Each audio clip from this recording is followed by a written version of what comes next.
11 अप्रैल को पहले चरण में यूपी की 8 सीटों पर चुनाव होंगे। पश्चिमी यूपी की ये 8 सीटें जिन लोकसभा क्षेत्रों में आती हैं उन्हें कई नामों से पुकारा जाता है। कोई इसे शुगर बाउल कहता है तो किसी के लिए जाटलैंड, गन्नालैंड और जाट मुस्लिमों की एकता की प्रयोगशाला है। यही कारण है कि गन्ना किसान इन 8 सीटों पर चुनावी समीकरण तय करने में अहम होंगे। दलित, जाट, गुर्जर और मुस्लिम वोटर इन सीटों पर बेहद अहम रोल प्ले करेंगे। पहले फेज में इन 8 सीटों पर कई बड़े राजनेताओं की किस्मत दांव पर लगी है। ये नेता कौन हैं? इन 8 सीटों के सियासी समीकरण क्या हैं? यहाँ किसकी किस्मत बुलंद रही है? चुनाव मैदान में कौन है? पहले का इतिहास क्या रहा है? यही हमने विस्तार से समझने की कोशिश की है। नमस्कार, मैं हूं कृष्ण कुमार और आप देख रहे हैं जागरण.com।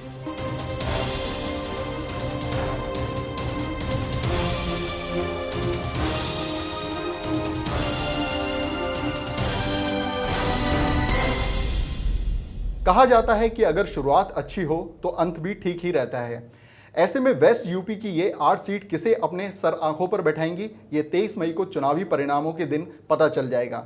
लेकिन उससे पहले जान लेते हैं कि पश्चिमी यूपी की ये खास 8 सीटें कौन सी हैं। इन सीटों में मेरठ, बागपत, गाजियाबाद, गौतम बुद्ध नगर, मुजफ्फरनगर, बिजनौर, सहारनपुर और कैराना शामिल है। इन सीटों पर जिन नेताओं की किस्मत दांव पर लगी है उनमें केंद्रीय मंत्री वीके सिंह, डॉक्टर महेश शर्मा, सत्यपाल सिंह शामिल हैं। वहीं चौधरी परिवार से अजीत सिंह, उनके पुत्र जैन चौधरी मैदान में हैं। कांग्रेस ने बागपत और मुजफ्फरनगर को छोड़कर सभी सीटों पर अपने उम्मीदवार खड़े किए हैं। ऐसे में वेस्ट यूपी की इन सीटों पर चुनावी मुकाबला बेहद रोमांचक हो गया है। यानी साफ है कि 6 सीटों पर मुकाबला भाजपा, कांग्रेस और गठबंधन के बीच त्रिकोणीय है। आइए आपको बताते हैं बारी बारी से इन सीटों के बारे में। पहले बात इस क्षेत्र की सबसे हाई प्रोफाइल सीट बागपत के बारे में। बागपत सीट से इस बार सीधा मुकाबला भाजपा के सत्यपाल सिंह और जैन चौधरी के बीच है। यहां कांग्रेस से कोई भी उम्मीदवार मैदान में नहीं होगा। बागपत के बारे में बात की जाए तो यह सीट 1967 में अस्तित्व में आई थी। यहाँ के पहले सांसद RS शास्त्री थे जो निर्दलीय टिकट पर चुनावी मैदान में थे। इमरजेंसी के बाद से यहाँ पर लगातार 1977, 1980 और 1984 में चौधरी चरण सिंह जीते। अजीत सिंह यहाँ से 6 बार सांसद रह चुके हैं। यानी चौधरी परिवार पर बागपत की जनता मेहरबान रही है। हालांकि उन्हें 1998 में हार मिली और 2014 में मोदी लहर में वह तीसरे नंबर पर पहुंच गए। यहाँ से वर्तमान सांसद मुंबई के कमिश्नर रहे सत्यपाल सिंह हैं। पार्टी ने इस बार भी उन्हें टिकट दिया है। पश्चिमी यूपी की अन्य सीटों की तरह यहाँ पर भी गन्ने की फसल का समय पर भुगतान ना हो पाना यहाँ के किसानों के लिए अहम मुद्दा है। किसानों ने कई मौकों पर कहा है कि बिजली, खाद और बीज महंगे होते जा रहे हैं, लेकिन गन्ने की कीमत का भुगतान सही समय पर नहीं हो पा रहा है। चौधरी परिवार की साख एक और सीट जिससे जुड़ी है वह है मुजफ्फरनगर। यहाँ सीधा मुकाबला इस बार छोटे चौधरी यानी चौधरी अजीत सिंह और भाजपा के संजीव बालियान के बीच में है। संजीव बालियान यहाँ से वर्तमान सांसद भी हैं। 1957 में यहाँ से पहले सांसद कांग्रेस के सुमत प्रसाद बने। 1962 में भी वही सांसद बने। 1991 से पहले के चुनावों में दलों का रोटेशन यहाँ से जारी रहा। 91, 96, 98 में यहाँ से बीजेपी ने हैट्रिक बनाई। 2004 में यह सीट समाजवादी पार्टी के खाते में आई। वहीं 2009 में कादिर राणा बसपा के टिकट पर यहाँ से संसद पहुंचे। अब बात मेरठ की। इसे भारत की स्पोर्ट्स कैपिटल भी कहा जाता है। इस शहर को रैपिड मेट्रो की सौगात मिलने की घोषणा हुई है। वहीं मेरठ दिल्ली एक्सप्रेसवे के प्रथम चरण का उद्घाटन PM नरेंद्र मोदी ने किया। लेकिन यहाँ कई स्थानीय मुद्दे हैं जिसे पूरा करने के लिए लोग नई सरकार की ओर देख रहे हैं। मेरठ में मुकाबला त्रिकोणीय है। यहाँ भाजपा ने एक बार फिर से राजेंद्र अग्रवाल पर अपना भरोसा जताया है। उन्होंने पिछले चुनाव में बसपा के मोहम्मद शाहिद को हराया था। वहीं कांग्रेस के टिकट पर यहां से नगमा चुनाव मैदान में थी जो चौथे नंबर पर रही थी।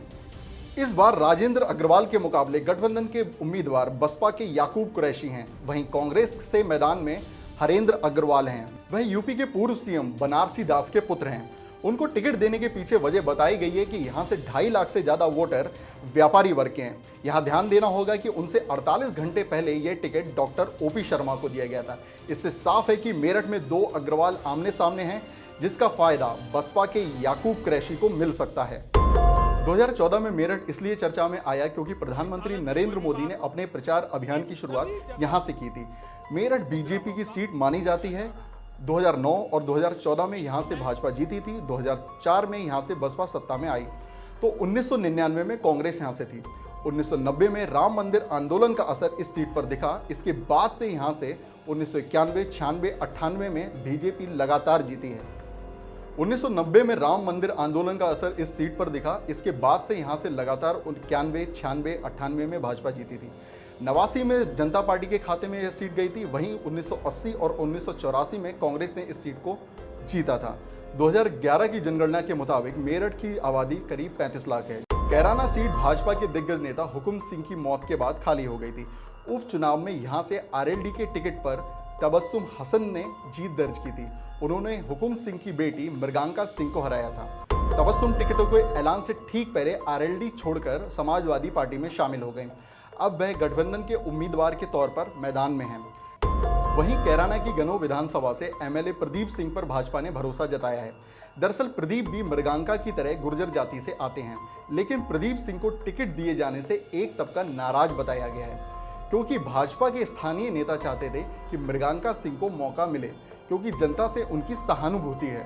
वहीं कांग्रेस की ओर से इस सीट से हरेंद्र मलिक को टिकट मिला है। हरेंद्र जाट समुदाय से आते हैं। वह जाटों के बड़े नेता माने जाते हैं। उनके पुत्र पंकज मलिक शामली से विधायक भी हैं। कैराना के चुनावी इतिहास के बारे में बात करें तो सामने आता है कि इस लोकसभा सीट से कभी भी कोई दल 2 बार से ज्यादा लोकसभा चुनाव नहीं जीत सका है। 1962 में यह सीट अस्तित्व में आई। पूरे देश में कांग्रेस की लहर थी, लेकिन यहां से जीते निर्दलीय उम्मीदवार यशपाल सिंह। 1967 में यहां से संयुक्त सोशलिस्ट पार्टी के जीए खान जीते। 71 में यहां से कांग्रेस उम्मीदवार शफाकत जंग ने जीत दर्ज की। इमरजेंसी का असर इस सीट पर दिखा और यहां लोक दल के चंदन सिंह ने कांग्रेस के शफकत जंग को मात दी। 1989 और 1991 में यहां से जनता दल, वहीं 96 में यहां से समाजवादी पार्टी के मुनव्वर हुसैन जीते। 1998 में इस सीट पर भाजपा के वीरेंद्र वर्मा को जीत मिली। 1999 और 2004 में यहां से राष्ट्रीय लोकदल जीती, लेकिन 2009 में बाजी बहुजन समाज पार्टी की तबस्सुम बेगम के हाथ लगी। कैराना में पलायन एक अहम मुद्दा है, वहीं गन्ना किसानों की समस्या यहां भी बेहद अहम है। दिल्ली की सत्ता का रास्ता यूपी से होकर जाता है। ऐसे में दिल्ली से नजदीक यूपी की गाजियाबाद लोकसभा सीट पर भाजपा ने वीके सिंह को चुनावी मैदान में उतारा है। वह यहां से सांसद भी हैं। सपा बसपा गठबंधन ने यहां से सुरेश बंसल को मौका दिया है। इससे पहले उनकी जगह सुरेंद्र कुमार मुन्नी को टिकट दिया गया था, लेकिन मुन्नी का टिकट कैंसिल कर दिया गया। कांग्रेस ने यहां से डॉली शर्मा का टिकट फाइनल किया है। पिछली बार वीके सिंह के खिलाफ मुकाबले में यहां से राज बब्बर थे। हालत यह थी कि इस सीट से वीके सिंह ने 5,67,000 वोटों से जीत दर्ज की थी। यहां मौजूद सभी उम्मीदवारों की जमानत जब्त हुई थी। 2009 में इस सीट से राजनाथ सिंह ने चुनाव लड़ा था। 2008 तक ये सीट हापुड़ लोकसभा के नाम से जानी जाती थी। अब बात बिजनौर की। बिजनौर से 2014 में कुंवर भारतेंद्र सिंह चुनाव जीते थे। मोदी लहर में उन्हें 2 लाख से ज्यादा वोट मिले। वह इस बार भी यहां से उम्मीदवार हैं। इस बार यहां से कांग्रेस ने नसीमुद्दीन सिद्दीकी को टिकट दिया है। नसीमुद्दीन सिद्दीकी बसपा के दिग्गज नेता रहे हैं। वह मायावती के करीबी भी रहे हैं। गठबंधन से यहां से बसपा प्रत्याशी मलूक नागर मैदान में हैं। इस सीट के इतिहास के बारे में बात करें तो 1952 के चुनाव में इसका अस्तित्व नहीं था। यह सीट 3 क्षेत्रों में बटी हुई थी। 1957 में यह स्वतंत्र सीट बनी। पहली बार चुनाव यहां से कांग्रेस के अब्दुल लतीफ जीते। 1962 में इस सीट से निर्दलीय वीर शास्त्री ने अब्दुल लतीफ को हराया था। इसके बाद 67 और 71 में यहां से कांग्रेस जीती। 1977 में इस सीट पर भारतीय लोकदल की वापसी हुई। 1980 में इस सीट से जनता पार्टी एस के मंगल राम जीते। 1984 में कांग्रेस ने यहां से जीत दर्ज की थी। यह सीट तब पूरे देश की नज़र में आई जब 1985 के यहां पर उपचुनाव हुए। मीरा कुमार ने इस चुनाव में जीत दर्ज की। उनके खिलाफ चुनावी मैदान में मायावती और रामविलास पासवान थे। 1985 में हारने वाली मायावती 1989 में यहां से 1,83,000 वोटों से जीती थी और उनका भारतीय राजनीति में भव्य आगमन हुआ। 1991 और 1996 में यहां से बीजेपी के मंगल राम प्रेमी सांसद बने, लेकिन 1998 में वह सपा की ओमवती से हार गए। 99 में यहां से कमल खिला और शीशराम सांसद बने। 2009 और 14 में यहां से कुंवर भारतेंद्र सिंह ने जीत दर्ज की। अब बात दिल्ली से नजदीक एक और सीट गौतम बुद्ध नगर की। बीजेपी ने सांसद महेश शर्मा पर यहां पर भरोसा जताया है। यहां से कांग्रेस से उम्मीदवार अरविंद सिंह हैं। बसपा सपा और रालोद गठबंधन से सतवीर सिंह चुनाव मैदान में हैं। यहां से 2009 में बसपा के सुरेंद्र सिंह नागर ने चुनाव जीता था। यह सीट 2008 में वजूद में आई थी। पहले यह बुलंदशहर लोकसभा सीट में आती थी। इस संसदीय क्षेत्र में नोएडा, दादरी, जेवर, सिकंदराबाद और खुर्जा विधानसभा आती हैं। यह लोकसभा इसलिए भी खास है क्योंकि बसपा सुप्रीमो मायावती का पैतृक निवास बादलपुर इसी जिले में है। यहाँ के सियासी समीकरण देखें तो यहाँ 23 लाख वोटर हैं, जिनमें 16 लाख गांव में रहते हैं। यहाँ के वोटों का गणित ठाकुर, ब्राह्मण और गुर्जर जातियां प्रभावित करती हैं। अंत में बात पश्चिमी उत्तर प्रदेश की सहारनपुर सीट की।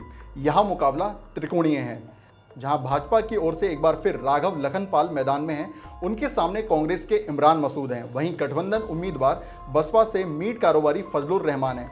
बात अगर राघव लखनपाल की हो तो वह अपने पिता निर्भय पाल सिंह की हत्या होने के बाद सत्ता में आए थे। राघव लखनपाल सांसद बनने से पहले 3 बार विधायक भी रह चुके हैं। राघव लखनपाल 16वीं लोकसभा में एक बिल पेश करने के दौरान सुर्खियों में आए थे, जिसमें उन्होंने मांग की थी कि जनसंख्या नियंत्रण के लिए कानून बनाया जाना चाहिए। वहीं कांग्रेस के इमरान मसूद को यहां से चंद्रशेखर रावण का सपोर्ट मिल सकता है। चंद्रशेखर के सहारे वह यहां पर दलित वोट बैंक में सेंध लगा सकते हैं। चंद्रशेखर दलितों के यहां बड़े आइकॉन के तौर पर उभरे हैं। इमरान मसूद ने पिछले चुनाव में नरेंद्र मोदी के बारे में आपत्तिजनक टिप्पणी की थी। हाल में योगी ने एक रैली में उन पर हमला किया और उनका नाम लिए बिना मौलाना मसूद अजहर से उनका नाम जोड़ा था। वहीं बसपा के फजलुर रहमान की बात करें तो वह मेयर का चुनाव लड़ चुके हैं, लेकिन उन्हें यहां पर हार मिली थी। इस सीट के चुनावी इतिहास को देखा जाए तो सामने आता है कि दलित और मुस्लिम इस सीट का बेड़ा पार लगाते हैं। अब तक के चुनाव में यहां से कांग्रेस 5 बार 57, 62, 67, 71 और 84 में जीत चुकी है। वहीं भाजपा यहां से 3 बार जीती है, 1996, 98 और 2014 में। बसपा 1999 और 2009 में यहां से जीती है। वहीं समाजवादी पार्टी 2004 में यहां से जीत चुकी है। जनता पार्टी सेकुलर 1980 और भारतीय लोकदल यहां से 1977 में जीत चुके हैं। तो ये थी लोकसभा चुनाव को लेकर हमारी खास पेशकश। आपको ये वीडियो कैसा लगा ये जरूर बताएं। वीडियो को लाइक करें और शेयर करें। हमारे YouTube चैनल को सब्सक्राइब करें। आप लोकसभा चुनाव में किन मुद्दों पर वीडियो देखना चाहते हैं ये आप हमें ज़रूर बताएं। नमस्कार।